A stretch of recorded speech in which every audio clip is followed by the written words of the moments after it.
Imagine a scenario for a second.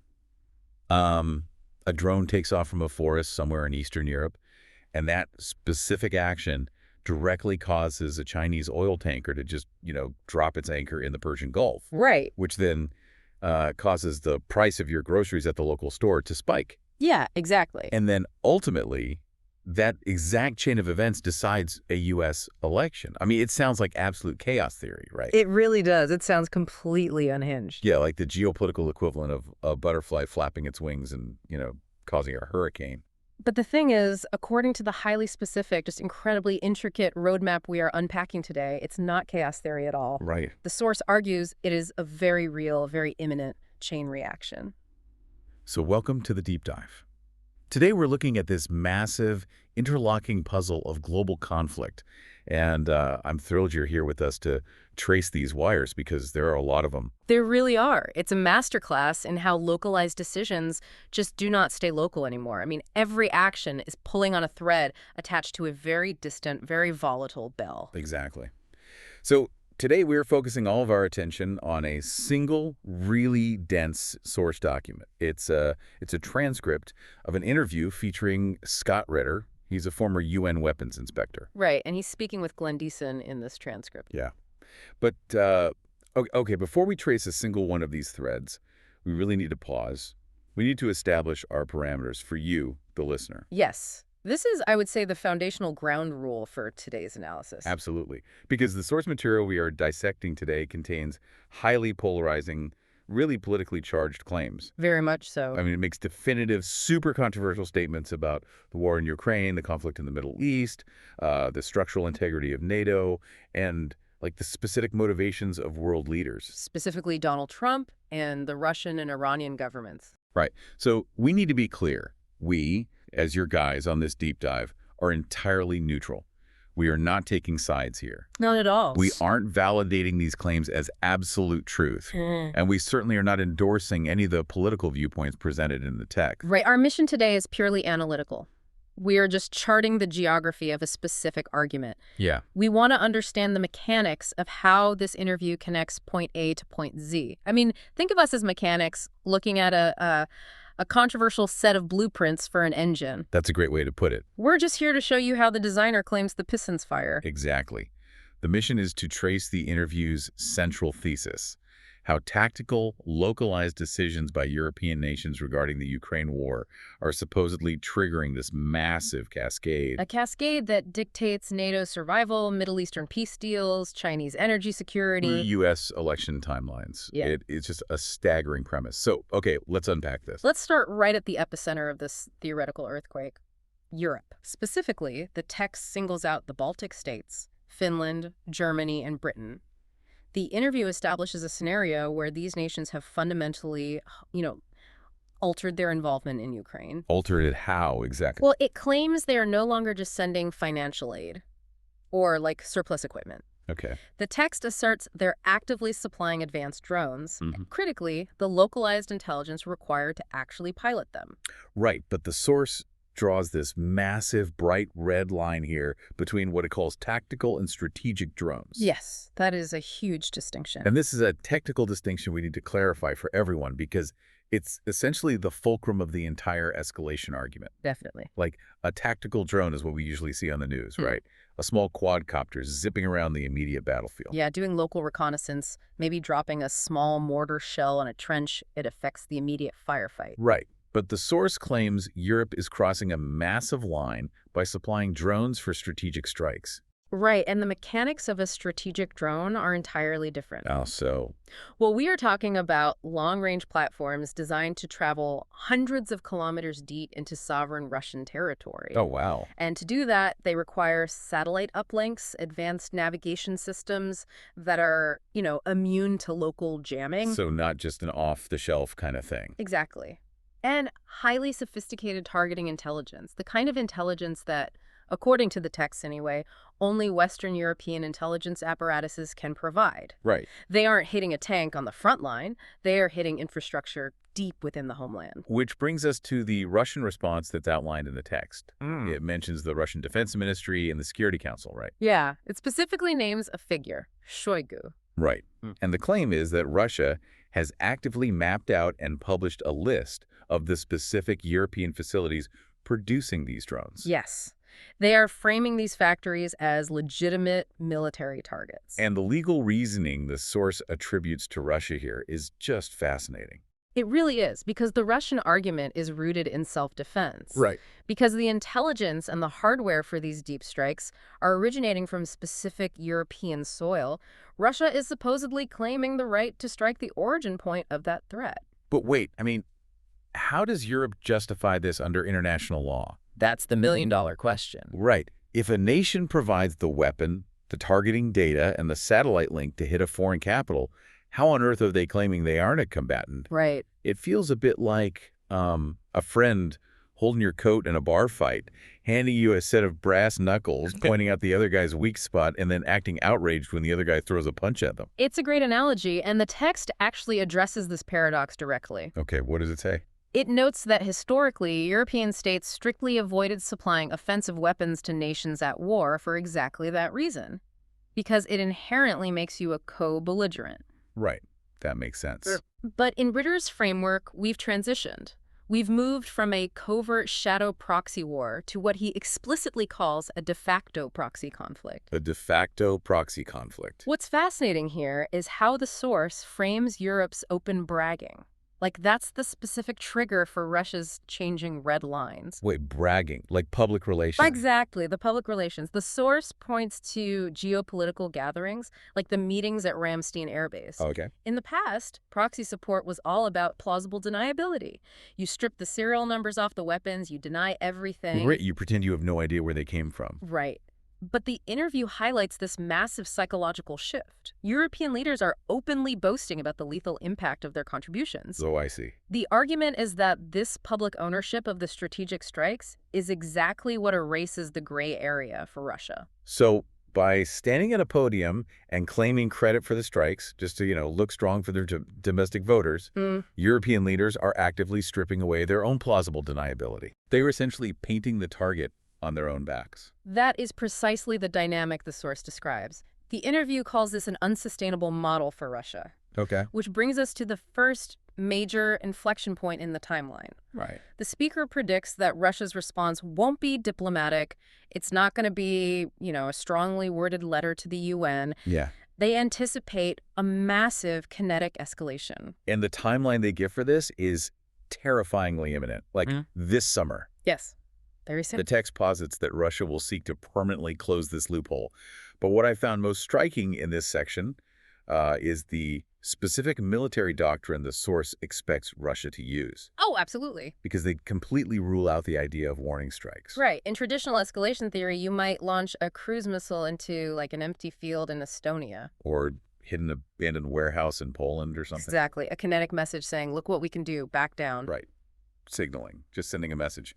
But the source dissects the military psychology at play here and argues that signaling is totally useless in this context. Why? The philosophy is described basically as, if you're going to strike the king, kill the king. Why? The speaker argues that a warning strike just unites your enemies. It gives them time to brace for the real impact. So no half measures. Exactly. Therefore, the prediction is that Russia believes it only gets one shot to change the paradigm. One shot to completely obliterate Europe's physical capacity to supply the drones. Correct. The interview specifically anticipates a devastating, overwhelming strike targeting the totality of Europe's key logistical nodes. And it names Germany, right? Yes, with Germany explicitly named as the primary hub. Okay, let's break down what a logistical node actually means in this context, because we aren't just talking about a single factory somewhere. No, not at all. A logistical node in Germany means the major rail yards where NATO gauge trains meet civilian lines. Right. It means the massive Autobahn interchanges, where these huge military trucking convoys assemble. Yeah, ammunition depots, staging areas like Ramstein. Exactly. Striking these wouldn't just be a military event. It would be a catastrophic disruption of civilian infrastructure. It would paralyze the physical movement of goods across the entire continent. The text frames this as a brutal put-up or shut-up moment. Designed to force a total cessation of support. Exactly. Okay, but I have to aggressively push back on the logic here. Because let's assume Russia has the military capability to crater a German rail yard. Okay. How does the text explain away the apocalyptic consequence of doing so? I mean, Germany is a core NATO member. Yes, it is. Striking German soil instantly triggers Article 5, right? Yeah. The whole an attack on one is an attack on all clause. That is the standard assumption, yes. Which means World War III with the United States. Yeah. How could any strategic planner in Moscow possibly risk that? Right, so the interview tackles this massive question from two distinct angles. The first is economic. Historically, a nation might hold off on such a drastic strike because the resulting global sanctions would just instantly crash their domestic economy. Right. They'd be cut off from the world. But the source claims that, paradoxically, the global energy crisis has actually insulated Russia. Insulated them how, exactly? The argument is that by forcing Russia out of the Western financial system, they were forced to rapidly develop non-dollar trade networks. Oh, I see. And they had to secure long-term energy contracts outside of Europe. So the text claims their economy is currently robust enough to absorb the shock of an escalated conflict. Whoa. From Moscow's perspective, according to the speaker, the economic conditions are green. Okay, so maybe they have a financial buffer. But financial buffers don't stop American cruise missiles. No, they do not. So how does the source navigate the military reality of NATO's Article 5? This is perhaps the most controversial legal and political theory presented in the entire transcript. Really? Yeah. The source argues that a Russian strike on these European nodes might not actually trigger Article 5. That sounds completely illogical. I mean, the treaty is the bedrock of Western security. How do you just bypass it? Through a highly specific legal loophole regarding command structure. A loophole? Yeah, the speaker in the text points out that NATO, as a unified institutional body, has not voted or agreed to supply these strategic deep strike drones. Ah. So because it requires unanimous consensus at the NATO level. And they don't have it. Right. Exactly. The supply of these specific weapons and the intelligence to use them is being framed as bilateral, individual, national decisions. Like a rogue German decision or a unilateral British initiative? Yes, they are operating outside the official NATO command framework. Okay. Therefore, the argument goes, if Russia retaliates against a facility in Germany that is being used for a unilateral, non-NATO strike, it becomes legally ambiguous whether the collective defense clause actually applies. Wow. So, because Germany and Britain went off script to launch these strategic strikes, NATO might look at a burning rail yard in Frankfurt and say, well, you were acting as an individual belligerent, not under our flag. You're on your own. That's the argument. That is an astronomical gamble for Europe to take. It is a staggering gamble. But the text doubles down on this. It injects U.S. domestic politics into the equation. Of course it does. Specifically, the hypothetical reaction of Donald Trump. Right. The source relies heavily on Trump's historical skepticism of the alliance, referencing his previous comments, calling NATO a paper tiger. Right, because if the legal ambiguity exists, the U.S. president is the one who ultimately decides whether to exploit that ambiguity to stay out of it or ignore it and go to war. Exactly. And the source firmly predicts Trent would choose the former. Okay. It outlines what we could call a fool around and find out doctrine. Fool around and find out doctrine. Okay, the speaker anticipates that if Russia strikes Europe, Trump would not rally the American military to their defense. What would he do instead? Instead, he would look at European leaders and say, you brought this upon yourself. We told you to seek peace. You arrogantly promoted this war outside of NATO structures, and we are not sacrificing American cities to save you from the consequences of your own policy. Which fundamentally means the source is predicting the sudden catastrophic death of NATO. Yes. Not through a formal treaty dissolution, but through a total loss of deterrence. Like, if the U.S. doesn't respond to a strike on Germany, the alliance is effectively dead. The interview explicitly uses the phrase, the death of NATO, and argues this event would merely accelerate it. Wow. And this ties into the source's really harsh assessment of Europe's actual military capabilities. Right. The speaker asserts that Europe suffers from an absolute lack of independent military power. We hear a lot about European rearmament, though. I mean, France and Germany are spending billions. The text dismisses that entirely. Completely dismisses it. Completely. It claims that without the logistics and backbone of the United States, Europe has no army, no defense industry, no air force. Let's examine what that means practically for you listening. Right. Because having an army isn't just about having soldiers in uniform. No, not at all. It's about strategic airlift. Can you physically move tanks across a continent? Right. It's about ISR, right?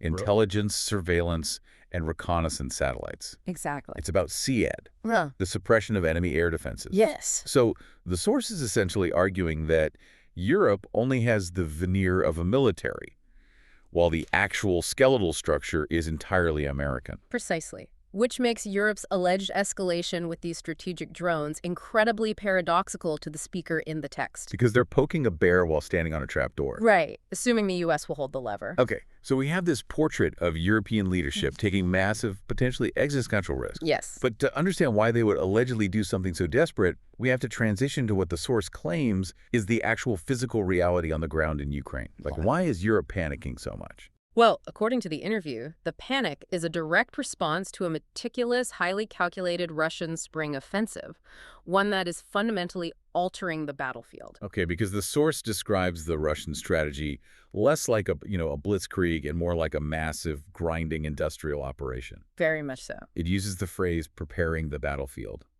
What does that actually entail in the context of this document? It outlines a strategy of pure attrition. Okay. Instead of rushing major cities, the text claims Russia is methodically taking critical high-ground terrain and systematically severing Ukrainian lines of communication. And the purpose of taking that specific terrain isn't necessarily holding the dirt, right? It's about what it forces the other side to do. Exactly. The source argues this is a deliberate trap. It's designed to lure Ukrainian forces into counterattacks. A trap. The text describes these as ridiculous counterattacks. It says they're dictated by political needs rather than military logic.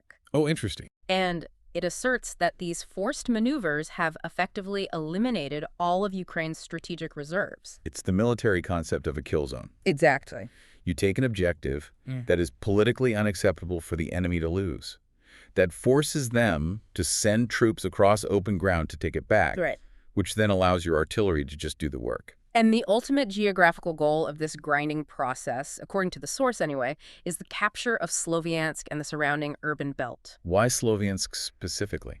Because it represents the last major populated, heavily fortified urban belt in the Donbas region. Okay. The speaker asserts that if that specific infrastructure falls, the entire regional defense collapses. Wow. The dynamic shifts permanently from Ukraine fighting to hold territory to Russia simply possessing it by overwhelming force. So while this methodical, brutal reality is unfolding on the ground, the source points to a completely different reality happening in the halls of European parliaments. Yes, a stark contrast. It specifically brings up the massive 90 billion euro European aid package that was recently unlocked for Ukraine.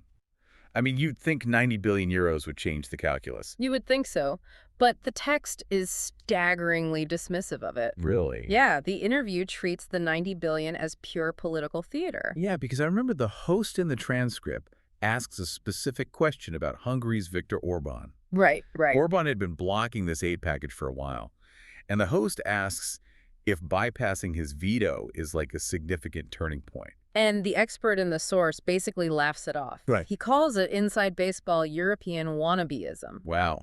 But why? The reason for that dismissal is rooted in a really critical economic concept. It's the difference between financial capital and physical capital. Okay, unpack that. The source argues that having 90 billion euros in a bank account is practically useless because modern warfare is bottlenecked by physical manufacturing, not money. I mean, that makes sense. You can't exactly shoot $1 billion wire transfer at an incoming cruise missile. Precisely. And the text specifically highlights Patriot air defense systems to illustrate this. Okay. The speaker notes that Ukraine is desperate for Patriot batteries to protect its cities and infrastructure. Right. But Europe, despite having a 90 billion euro checkbook, literally cannot buy them. Because they're too expensive. No, because the physical systems simply do not exist on the open market. Wait, but the U.S. manufactures Patriots. Why wouldn't they just sell them to Europe if Europe has the cash ready to go? This is where it gets interesting. Yeah. The text claims a massive geopolitical diversion is taking place. Pay diversion. It asserts that the United States is refusing to provide these systems to Europe because they are all being urgently diverted for American military use. Diverted where?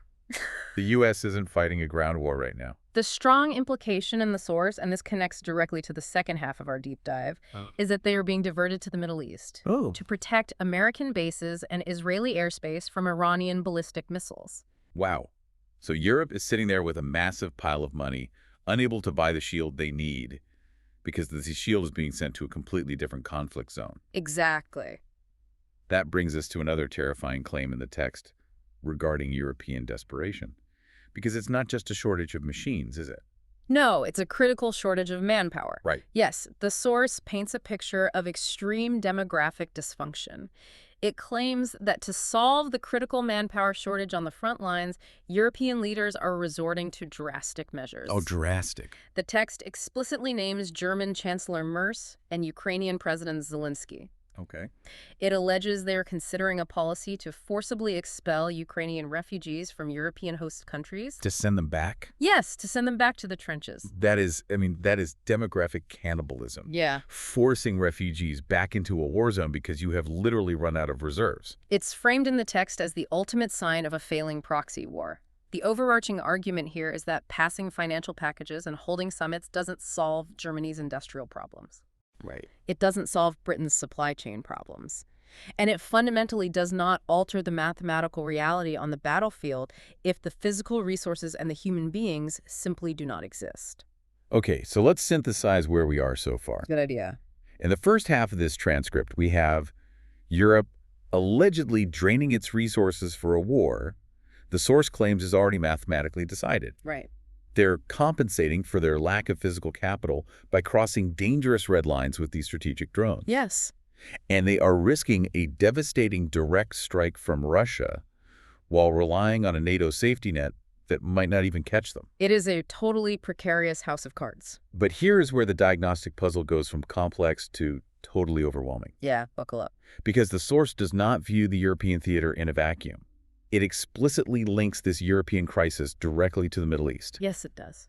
It argues that the simmering conflict involving Iran is actively physically compounding Europe's disaster. And it connects these two distinct regions through the unforgiving mechanics of energy security and global supply chains. There is a specific data point in the text that actually made me stop in my tracks. Which one? The speaker cites a report from the International Energy Agency, claiming that Europe is on track to completely run out of aviation gas in 6 weeks. Yeah, that's a huge claim. 6 weeks, right in the middle of the summer travel and shipping season. So let's trace the domino effect the source lays out here, because we really need to understand the physics of why this happens. Right. When the source talks about running out of aviation fuel, they aren't just talking about canceled summer vacations to Ibiza. Right. Planes are the arteries of high-value commerce. They carry critical cargo, medical supplies, microchips. Everything. Exactly. Grounding the aviation industry halts international trade overnight, but the source makes a further highly technical connection that is crucial. Okay, what is it? It states, as goes aviation fuel, so goes diesel fuel. I really want to dig into the why here. Does the text imply that if you can't refine one, you mathematically can't refine the other? Like they're physically linked? Yes. It implies a bottleneck in petroleum distillation. A bottleneck. To understand this, you have to look at how a refinery actually works. You don't just pump crude oil in and get whatever fuel you want out. But it's not a vending machine. Exactly. A barrel of oil goes into a distillation column and it's heated.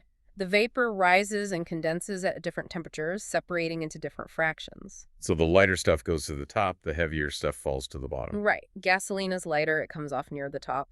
Kerosene, which is essentially aviation fuel, and diesel are middle distillates. Middle distillates, okay. They condense right next to each other in the middle of the column. And because they are molecularly similar, a refinery has very limited flexibility. Meaning what, exactly? Meaning if you optimize the refinery to desperately pump out diesel to keep your trucks moving, you sacrifice your aviation fuel yield. If you try to make more jet fuel, you starve the diesel supply. It's a literal zero-sum game inside the refinery. Completely. And because Europe severed its pipeline access to cheap Russian crude, their refineries are operating on imported, expensive, and inconsistent blends of crude. Right. Blends that might not even yield the right middle distillates in the first place. Precisely. And a diesel shortage is the kill shot for a modern economy. Because diesel powers the trucking industry. I mean, everything you buy, the food in your grocery store, the parts for your car, the medicine in your pharmacy, is delivered on a truck via just-in-time logistics. Exactly. The source notes that grounded airlines lead to halted air freight, Which puts more pressure on trucking. which then fails due to diesel shortages. Wow. The speaker in the text bluntly predicts this cascading failure will be the end of the European economy. And the listener needs to understand how this impacts them directly. Like, when the source talks about Europe being forced to buy energy on the spot market, we aren't just talking about abstract GDP figures. No, we need to explain the spot market. Please do. Typically, nations buy energy on long-term contracts. You agree to buy 1 million barrels a month for 5 years at $70 a barrel. Right, it provides stability. You know what you're paying. Exactly.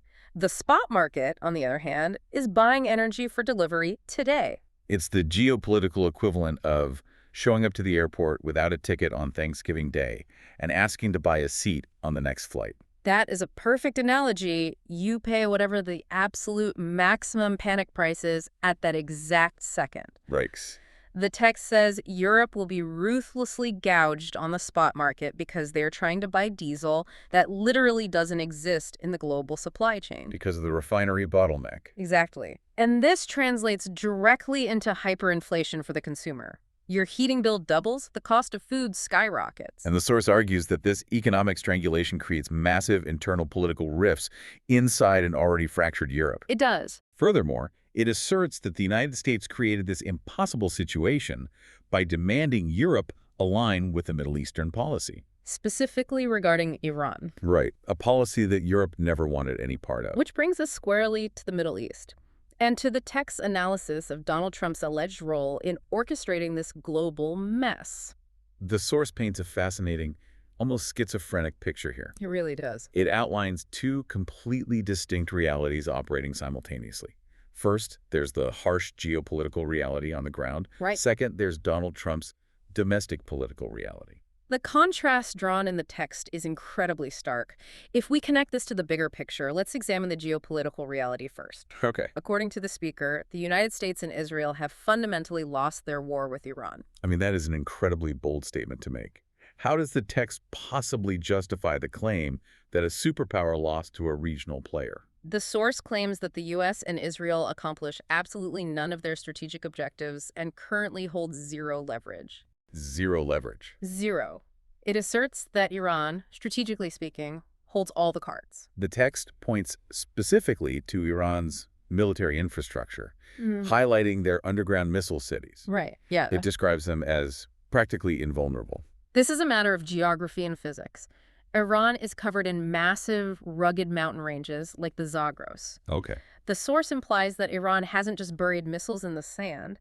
They have bored entire subterranean logistical networks deep into solid granite. So even the most advanced American bunker buster munitions, like those earth-penetrating weapons designed to hit deep targets mathematically, cannot reach them before detonating. That's the argument exactly. The text notes that because of this deep earth infrastructure, Iran can continue to launch salvos of ballistic missiles with total impunity. Regardless of how many sorties the U.S. flies overhead. Exactly. The transcript makes a really bleak point here. It says the U.S. has reached its absolute capacity to escalate conventionally without crossing the line into outright war crimes. It argues that dropping more bombs at this point just blows up empty buildings and actually strengthens the Iranian regime's domestic support.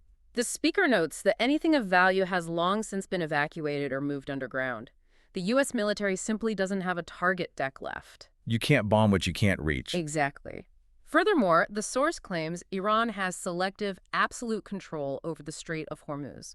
We hear about the Strait of Hormuz all the time in the news, but why is it the ultimate trump card here? Because it's a geographic choke point. A massive percentage of the world's seaborne oil passes through a channel that is only 21 miles wide at its narrowest point. 21 miles. That is tiny. It is. The source claims Iran has saturated their coastline with anti-ship missiles, allowing them to dictate exactly which ships pass through and under what terms. Wow. If they close it, the global economy crashes in days. Okay, so that is the supposed reality on the ground according to the text.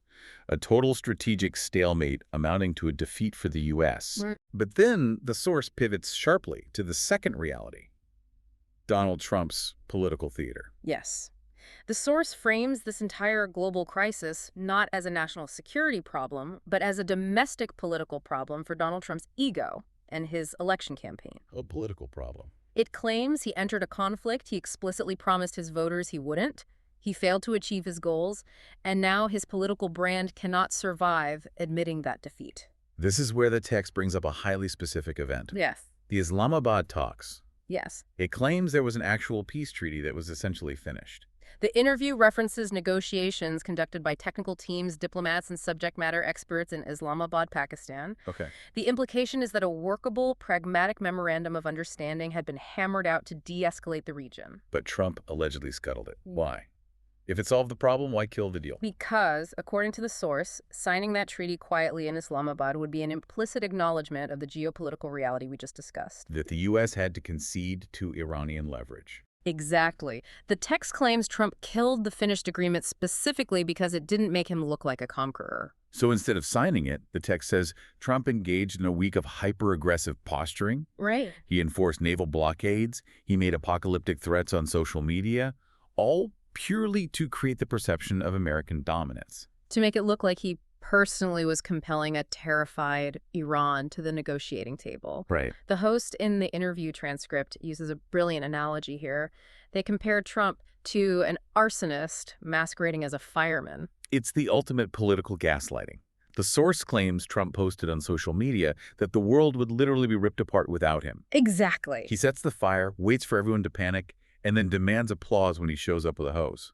And the source insists this entire blockade and the resulting panic is just an act of political theater. The speaker states that the Iranians understand the game perfectly. They are ignoring the tweets, quietly finalizing the technical details of that same Islamabad memorandum behind closed doors. Wait, really? Yes. And they are allowing Trump to play 5D chess for his domestic Magi audience. The source argues Trump is desperately trying to construct an image of himself as the decisive savior, a narrative he believes is essential for his survival in the upcoming U.S. midterm elections. It's all about November. But here's the catastrophic flaw in that theater. A naval blockade might be a political stunt for a campaign rally, but out on the water, a blockade has very real, very dangerous consequences. Absolutely. It doesn't just squeeze Iran or panic Europe. The source points out that this blockade strikes directly at the economic jugular of the world's other massive superpower, China. Yes, and this is where the geopolitical web reaches its most volatile point. Because everything is connected. An American blockade on Iranian oil is, by mathematical default, a blockade on China's energy supply. Right. China is overwhelmingly the primary importer of Iranian crude. The text mentions American political figures, specifically a senator and an individual named Besant, openly threatening to heavily sanction Chinese banks to facilitate trade with Iran. We need to explain what those sanctions actually mean, though. Good point. They are talking about secondary sanctions. It means the U.S. government tells a Chinese bank, if you process a transaction for Iranian oil, we will completely cut you off from the SWIFT system. Wow. And you will never process another U.S. dollar again. It's an attempt to literally weaponize the global financial system. It sounds like the U.S. is intentionally trying to drag China into the conflict. Whether it's a deliberate strategy or just a reckless side effect of Trump's political theater, the source claims this aggression is exposing the absolute soft underbelly of the Chinese economy. Which is? Their desperate need for a sustainable supply of imported energy to keep their factories running. Right. And the text notes a massive historic shift in China's posture as a direct result. The text describes China as being loaded for bear. It recounts a fascinating anecdote about a high-level diplomatic delegation from the United Arab Emirates. Yeah, this part is wild. The UAE delegation supposedly flew to Beijing to lecture the Chinese about cutting back their economic support for Iran to appease the Americans. And according to the text, the Chinese Foreign Ministry didn't even let them finish the presentation. They just cut them off. They cut the UAE delegation off and delivered a very clear message. They said, you don't get to tell the dragon what to do with its foreign relations. It's a vivid quote. But beyond the rhetoric, the source points out the stark, humiliating reality of the U.S. blockade. Humiliating for who? For the U.S. Despite all the tough talk on social media, despite the threats of secondary sanctions against banks, the text claims that not a single solitary Chinese-flagged oil tanker has actually been physically turned around by the U.S. Navy. Zero. The blockade is a ghost. The source states the impact of the U.S. rhetoric is zero because there is no international legal justification to board those vessels in international waters. Right. And more importantly, China fundamentally requires that energy for its domestic survival. So they're calling the bluff. Exactly. They are daring the U.S. to shoot at a Chinese ship, knowing the U.S. won't risk a nuclear war over a blockade built for an election campaign. This raises an important question, and it's one the host in the transcript asks explicitly. For decades, China's grand foreign policy strategy has supposedly been benign. Right. The strategy was, focus on economic growth, build the Belt and Road Initiative, don't create military waves, and don't prematurely invoke a great power rivalry with the U.S. Hide your strength, bide your time. Exactly. But if the U.S. accidentally forces China to abandon that cautious posture because their basic existential energy needs are threatened, what happens? This raises an important question. The source views it as a colossal, unforced error by the United States. An unforced error. Pushing a historically cautious economic superpower into an aggressive, forceful military stance, forcing them to build a blue water navy to protect their oil routes, just to maintain domestic political theater in Washington is, according to the text, a generational disaster. It forces China to realize they cannot rely on a U.S.-led global order if that order can be weaponized against their energy supply at the whim of an American election cycle. Which brings us to the final unifying theory presented in the source, the endgame. How does this all resolve? The text suggests that diplomacy isn't actually dead. It has just been entirely hijacked and placed on Donald Trump's electoral schedule. Right. The source theorizes that in Europe, Trump has secretly given Russia what it calls a blank check to finish the Ukraine conflict. Let's define what a blank check means in this geopolitical context, because it doesn't mean money. Okay, what does it mean? It means a total removal of American constraints. The text claims Trump has adopted a completely hands-off posture. Signaling what to Moscow? Effectively signaling through back channels, we are not going to interfere with your spring offensive. Do whatever you need to do, take whatever territory you need to take to achieve your military objectives. But there is a strict time limit on this blank check. The source anticipates that Russia has until August to finalize the map. By August, Russia will have supposedly taken whatever territory it wants, like that Sloviansk urban belt we discussed earlier, rendering any Ukrainian objections completely moot because the physical facts on the ground will be undeniable. And why August? Because the timeline is dictated entirely by the American political calendar. So that Trump can present a neatly wrapped, prepackaged peace deal to the American public right before the November midterm elections. The source synthesizes this grand, cynical theory perfectly. Okay, lay it out for us. Trump wants the Iran conflict quietly resolved by technical teams in Islamabad, while he takes credit for it publicly. Right. And he wants the Ukraine conflict brutally resolved on the ground by Russian artillery. Also, he can stand on a debate stage in the fall and declare himself the great peacemaker. The visionary who orchestrated the greatest reset of the world. Exactly. So what does this all mean? Let's step back and look at the entire map this interview has drawn for us today. It's a lot to take in. We are looking at a worldview where European military power is exposed as an absolute illusion, forcing them to gamble with strategic drones. Yes. Where international treaties are supposedly scuttled just so an American politician can look strong on social media. Right. Where the European economy teeters on the brink of total collapse because aviation fuel and diesel are mathematically tied together in a refinery. Where a superpower like China is pushed toward open, aggressive rivalry over oil tankers, Yeah. and where the physical survival of nations like Ukraine is entirely subordinate to the domestic election cycles of the United States. It is a profoundly, almost breathtakingly cynical view of modern statecraft. It really is. In Ritter's framework, the world has been entirely stripped of ideological alliances. Right. The democratic ideals of NATO, the shared values of the West, the text treats them as utterly irrelevant compared to the harsh, unforgiving realities of the spot energy market and transactional political leverage. We have covered a staggering amount of ground today, tracing the logical through line of this argument, from drone factories in the Baltics to distillation columns in European refineries to underground bunkers in the Zagros Mountains, and finally to the ballot boxes in November. We really have. As a final reminder to you listening, this deep dive was purely an exercise in mapping out the specific, often controversial assertions made in this interview transcript. Very important point to reiterate. We aren't endorsing these views. We're rather laying out the mechanics of the argument so you can see exactly how this particular geopolitical theory connects its dots. And as we close the book on this source, it leaves us with a highly provocative thought to mull over. What's that? If the underlying premise of this interview is even partially correct, if global geopolitics has truly shifted completely away from international law, human rights, and treaty alliances, and into a realm of pure, ruthless transactional leverage dictated by who controls the diesel supply and who needs to win a domestic election. What happens when the next totally unpredictable crisis hits? Will the Geneva Conventions or NATO charters matter at all? Or will survival simply come down to who controls the spot market? A heavy, unsettling question to leave you with. Thank you for joining us as we unpack this immensely complex puzzle. Until next time, keep diving deep.